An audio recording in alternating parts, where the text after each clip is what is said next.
The 10.6 to 10.7 test review, we made a quick correction to this and we added segment A, B in order to complete these problems. This is just vocabulary, so we want to use our circle vocabulary as we name these.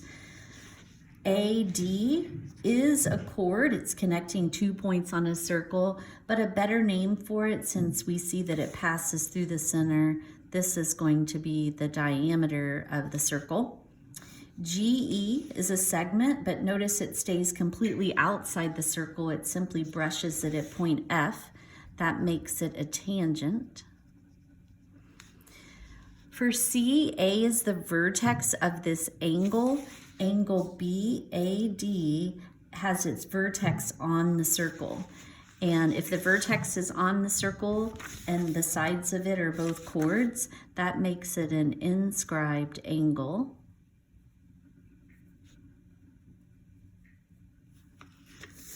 Segment CA is just going from the center to a point on the circle, so that's a radius. Line KG is not really a line, it's actually a segment in the picture. We could change those to endpoints. But regardless, at least a portion of it is outside the circle and it intersects the circle at 2 points. That's going to make it a secant. And then segment HB is connecting 2 points on the circle, stops at H and B, so that's a chord. All right, the angles are inside the circle, so in that case, they're not intersecting at the center. We can see that X is a congruent to this vertical angle here. That angle cuts off the 47 and X cuts off the 116. So in order to find X, we're going to add the two arcs together and divide by 2. So that's going to be 163 when we add them divided by 2. And dividing, we end up with 81.5 degrees for our answer there. And the second one, I'm looking for X, but notice that X is not one of the two vertical angles that cut off those arcs. Let's still go ahead and we'll add the 75 and the 55 together. When we do that, we get 130, 130. And we're dividing by 2. And 130 divided by 2 is 65 degrees. However, that's not what I'm looking for. That's these two angles here and here. They're both 65. But remember, anytime two angles lie along a line, they make a linear pair. So those two angles are going to be supplementary to one another. So we just need to do 180 minus 65 to come up with that missing angle. And that's going to leave us with 115 degrees there. And in this last one, we know the angle inside the circle. I know these are my two congruent angles. What we're missing is one of the arcs intercepted by those two angles. But what's the rule? The rule says if you add the two arcs together and divide by 2, you'll find the angle, and we know what the angle is. So we're going to work backward to solve this. Let's break up the fraction by just doubling both sides to start with, so the 2's will cancel out. And we have 154 plus x is equal to 256 when you multiply. So go ahead and subtract the 154 from both sides, and we get that x is 102 degrees for that missing arc there. All right, in part C, all of the angles are on the circle, and every time the angle is on the circle and it cuts off part of the circle, it's half of that arc that it intercepts. So on this one, we're looking for a major arc. We want to find the measure of arc GJF. Well, we have to do a little working backward here. The 82 degrees is this angle. It makes a linear pair with that angle. So if we subtract it from 180, I know that the angle is 98.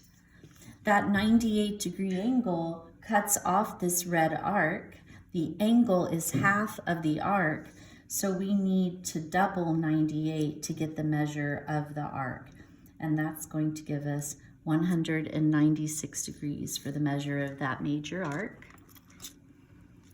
In this one, we're looking for angle 3, which is on the circle. So I'm looking for this angle. That angle cuts off this arc, and I know the arc, so it's just half the arc. We just take 220 and divide by 2, and we get 110 for the measure of angle 3. And then here we're looking for the measure of angle ABD. Vertex B is on the circle. That angle cuts off this part of the circle. So if we subtract, we need that missing arc, correct? But we know all the rest of the circle except for the arc we're looking for. So if we subtract the 154 from 360, that leaves us with 206. So this arc is 206 degrees, and we want to take that and cut it in half to find the measure of the angle. So half of that is 103 degrees. That's the angle measure there. When the angle is outside the circle, the angle itself usually or always, as long as they're sequenced and they pass through the circle, it cuts off two arcs, the bigger one being kind of as it exits the circle. So the rule says that you take the two arcs that are intercepted by the angle and you don't add them like we did in part B, you subtract them and divide by 2 in order to get the measure of angle 1. So when 92 minus 43 is 49. So we have 49 divided by 2. And half of 49 is 24.5 for the measure of angle 1. Right? Now we're missing arc BD. We actually know the measure of the angle outside the circle, and we know the measure of the arc as it exits the circle, but we have to find X. So I'm going to write the equation here and work backward. How do you find the angle? You take the two arcs that it cuts off, you do the one where it exits minus the one where it enters and divide them by 2. You subtract those two arcs, cut them in half, and that's how you find the angle, and the angle is 35. So we want to solve for X. We'll go ahead and multiply both sides by 2 to cancel that out. So we have 108 minus X equals 70. Solving for X, I can go ahead and subtract 108 from both sides. When we do that, we end up with negative 38. And then you can just divide both sides by negative 1, and you get that X is 38 degrees. Okay. In this one, we're looking for angle W, which is outside the circle. Angle W cuts off arc 106 on the way in, and on the way out, it basically cuts off the rest of the circle, cuts off the entire circle. So how can I find the blue arc? Well, if this piece is 106, we know that the total number of degrees in that circle is 360. We're just going to subtract 106 from 360. So that gives us 254 for this arc. So to find the measure of W, we want to do 254 minus 106 and divide that all by 2. 254 minus 106 leaves us with 148. And then we want to take the 148 and divide by 2, and we end up with 74 degrees for the measure of angle W. Okay, arc JNM, J to N all the way to M. This is similar to what we did over here. We're just missing the bigger of the two arcs this time. This is the one that's missing. Let's just call it X for right now. We know the angle. So how did we find the angle outside? We subtracted the two arcs that were cut off by the angle. Notice there's a little piece of the circle that it doesn't cut off. So it cuts off 111 on the way in and some unknown amount on the way out. So it's that unknown amount minus 111. If you divide that by 2, that's how we found the angle that was 47 degrees. So we're going to want to double both sides, multiply both sides by 2. That'll cancel out, and you get X minus 111 is equal to 94. Add 111 to both sides, and we're going to get that x is 205 degrees. All right, now moving on to segments. So these segments are two chords intersecting. The product of the pieces are equal. So on the red chord, I have x and 10. 10 times x is equal to. And on the blue chord, I have pieces 5 and 12 is equal to 5 times 12. 10x is equal to 5 times 12 is 60. Divide both sides by 10 and we get that x is 6. For this one, we have parts of the secant here. So remember, it's the part that's outside the circle, 7 times the whole entire red secant. I'm going to get that by adding the two parts together. 12 plus 7 gives us 19, and that's equal to the outside part, which is 6 times the whole thing. And I'm going to get that by adding the two pieces together. When I try to add x plus 6, I just have to leave it as the binomial x plus 6. So 7 times 19 is 133. And that's equal to, distributing through, we have 6x plus 36. Subtract 36, we're solving for x. 133 minus 36 leaves us with 97.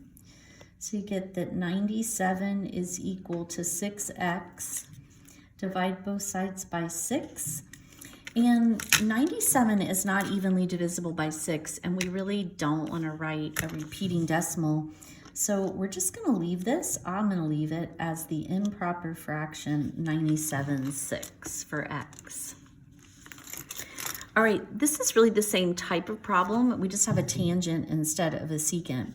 But on the secant, we're going to do the outside part, which is 5 times the whole thing. How long is that whole thing? I have to add those two pieces together. If I add them, I'm just going to get 5 plus x. That's equal to, with my tangent, you can think of it as the outside part, which is 9, times the whole thing, which is also 9. So we just get 9 times 9, or 9 squared. Distribute through, and we have 25 plus 5x equals 81. Subtract 25 from both sides, and we get that 5x is equal to 56. And again, dividing by 5, it doesn't go evenly. However, if you want to write it as a decimal, here's your opportunity, because when we divide by 5, it's going to terminate. So you can get 11.2, or you could leave it as 56 over 5. That's fine. Okay. Same thing. This one, we're going to have to work it on the other side. I'm going to write it down on this side, and then we'll turn it over.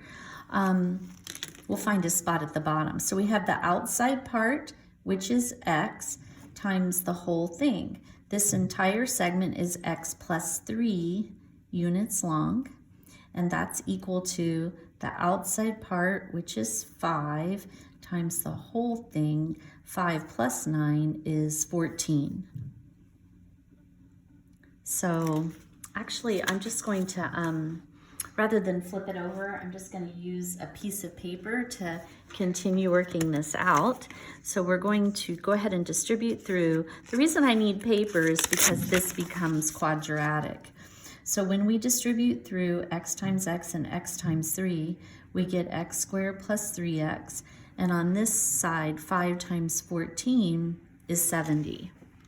So because it's second degree, we need to bring the 70 over so that the whole thing equals 0. So we have x squared plus 3x minus 70 equals 0.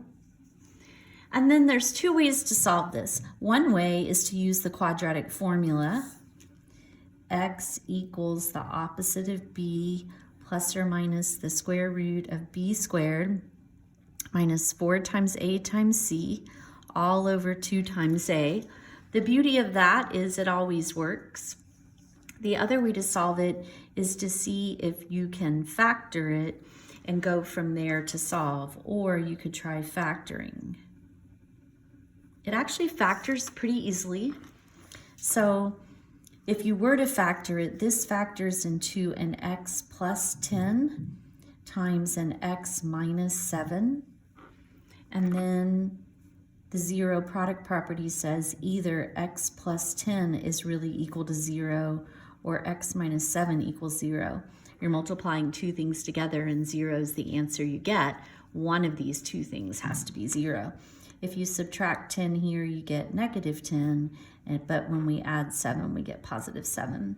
And since x was how far it was between the length of this little piece of the segment, it can only be a positive number, so we would have to keep the 7. Doing it using the quadratic formula, a is 1, b is 3, and c is negative 70. So we could do x equals the opposite of b plus or minus the square root of b squared minus 4 times 1 times negative 70 all over 2 times a. So we're going to get negative 3 plus or minus the square root. 3 squared is 9 minus, but this would give me a negative number. Minus a negative is positive, and 4 times 70 is 280 over 2. So we end up with negative 3 plus or minus the square root of 289 over 2. 289 is a perfect square, so that just becomes 13. The square root of 289 is, 17. So it's negative 3, that's 169, plus or minus 17 over 2. And again, we only want a positive value. X can only be positive, so we don't have to do the negative root in this situation. I just need to do negative 3 plus 17, which is 14. 14 over 2 is 7. So whether you solve it by factoring or the quadratic formula, you're going to get 7 for that one. So x equals 7. Put C, I don't know, where did you write that so that you remind yourself where to look for that? All right, looking at our circles, if the center's at the origin and the radius is 4, it'll just be x squared plus y squared. Our radius squared is 16. When the center is at negative 2, that'll be x plus 2 squared. The y coordinate's 0, so it's just y squared. The diameter is 16, that means the radius is 8. And when we square the radius, that'll be 64. So those are the equations of our circles. And this one I had you put that this was the ordered pair right here. This is the ordered pair 1, 4. And this is the center of our circle. We're counting by 2's down here, so we've gone over 2, 4, 6 and up 2, 4. The center is at 6, 4. So I can look at it and see I'm going from 1 to 6, my radius is 5, and the center is at 6, 4. So this will be x, it's a positive 6, x minus 6 squared plus y, it's a positive 4, so minus 4 squared, and that equals our radius squared when we plug it in, so that equals 25. All right, in this one, we have to find the radius. This is the radius. Notice it's going a little past that grid mark there. I can't just see what the radius is, but I can go ahead and drop my right triangle where this side is 3 and this side is 3. So I need to do the Pythagorean theorem to find the radius. 3 squared plus 3 squared equals the radius squared. 9 plus 9, 18 equals the radius squared. Take the square roots, and the radius is the square root of 18, and the center is at 3, 3. So my circle will be, those are both positive 3's, so it's x minus 3 squared plus, it'll also be y minus 3 squared, and then when you plug the radius in and square the square root of 18, you just get 18. All right, naming the center and radius, that's a positive 5, so the center's at negative 5. That's a minus 9, so it's at positive 9. And whatever this number is, whether we like it or not, the radius is the square root of that number. I can't take the square root of that, so that's the answer. Changing it to standard form, we're going to need to complete the square. The first thing we do is group up our x's and save a little room. Group up the y's and save a little room. And then we want to move the 4 to the other side. So I'll subtract 4 from both sides. So it equals -4. Now we go through and we go through the process of completing the square. Cut that in half. Half of that is 4. Square 4. 4 squared is 16. Be sure you also remember to add it to the right.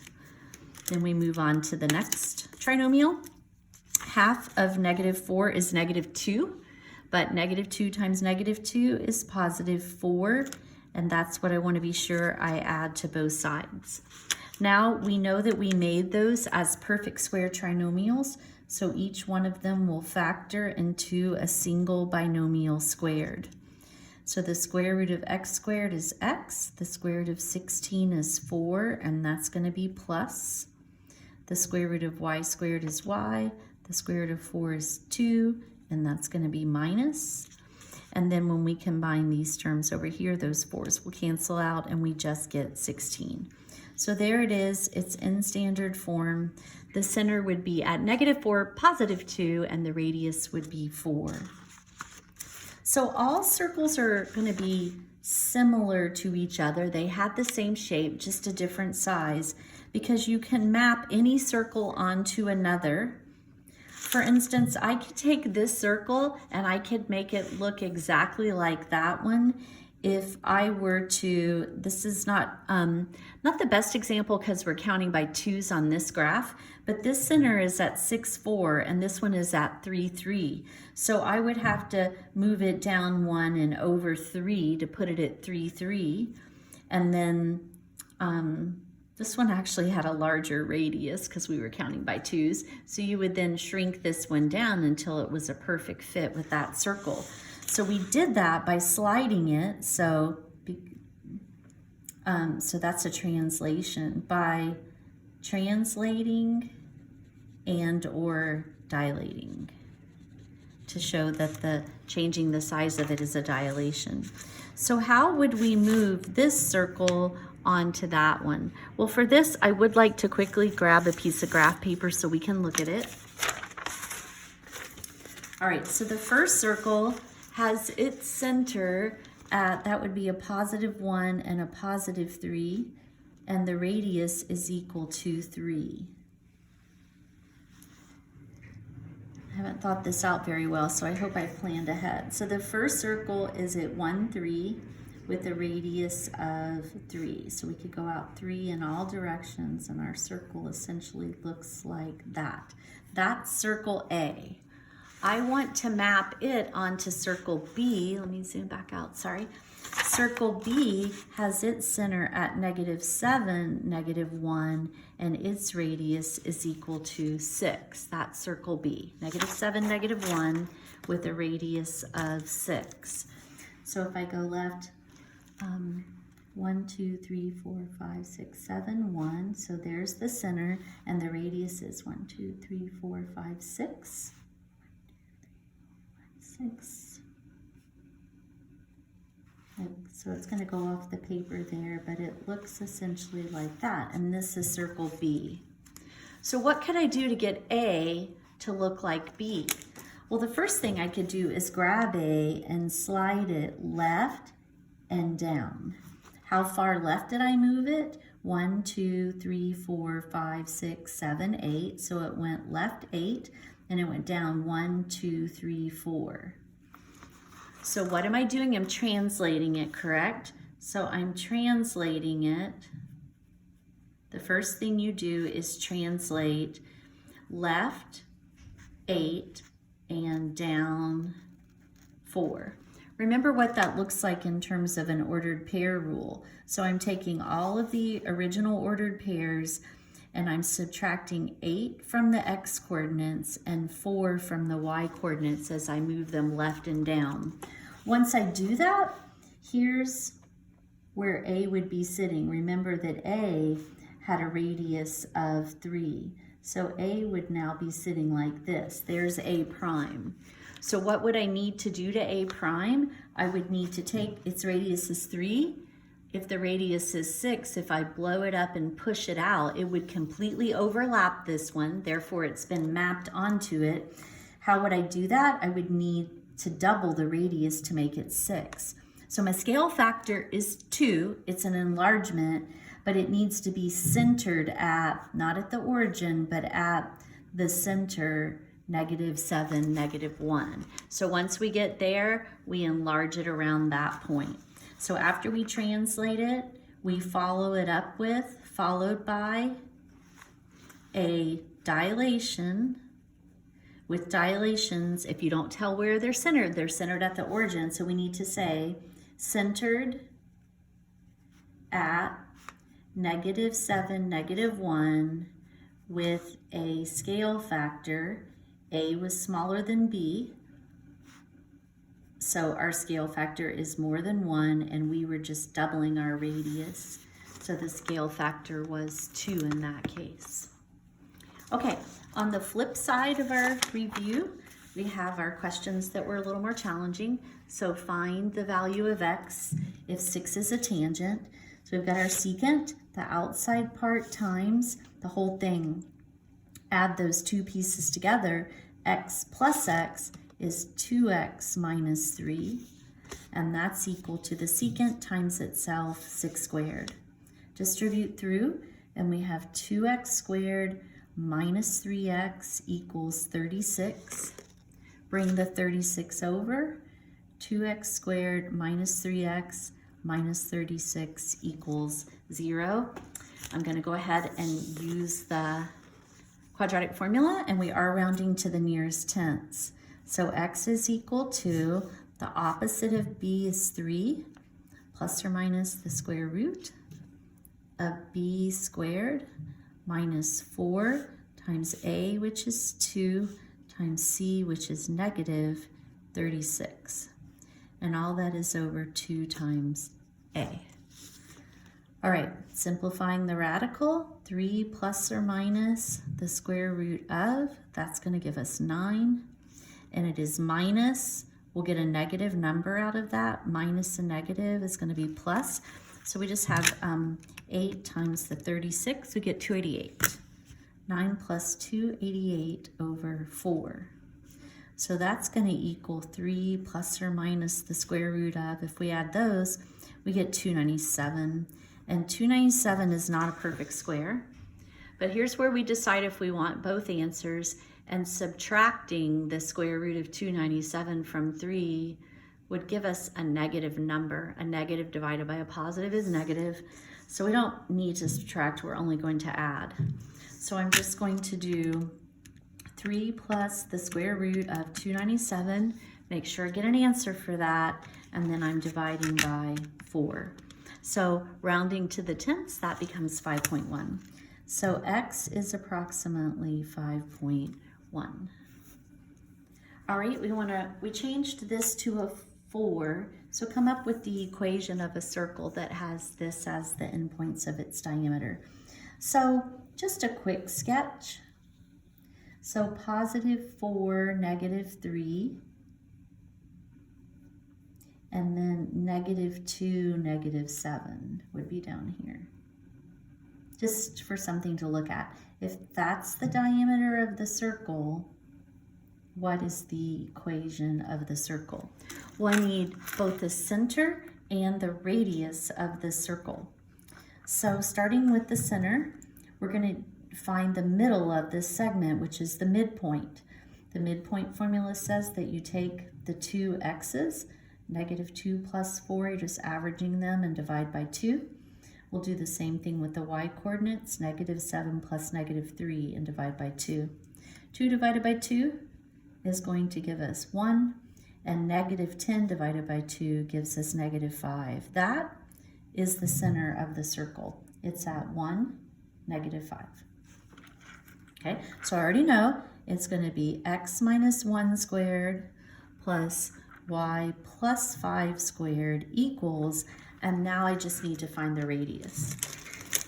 And in order to find the radius, we're going to go ahead and use the Pythagorean theorem here.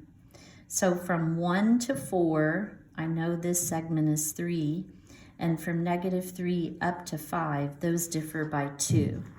So to find the radius, it'll be 2 squared plus 3 squared equals the radius squared. 4 plus 9 is 13.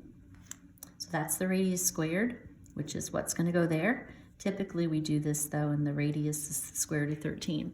But when you square it to plug it back in, it's going to be 13. So there's our equation for our circle there. And then finally, we want to come up with the equation of the line that's tangent. So I know the point of tangency is the ordered pair 6, 8. I don't really know where the center of the circle is yet though. So let's start with that. So we're going to change this to standard form. Grouping up my x's, I have x squared minus 2x. Grouping up my y's, y squared plus 8y, and that equals 152. So cut negative 2 in half, negative 1, square it, that's 1. Be sure you add 1 over here. Half of 8 is 4, 4 squared is 16, add 16 over here.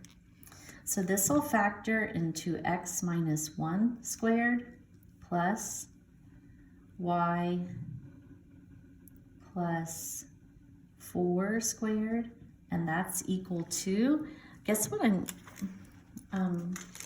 sorry. And so when I add these together, 152 plus 17, we end up with 169. All right, so the center is at 1, negative 4, and the radius of the circle is the square root of 169. That's perfect square, we get 13. So there's our circle.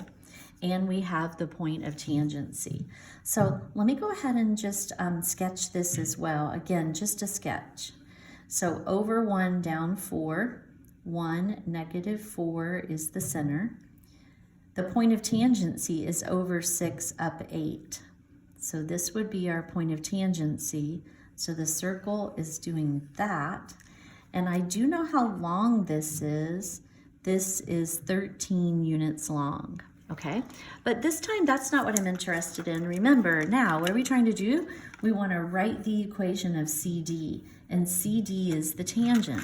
So what we're looking for is the equation CD. I want the equation of that line.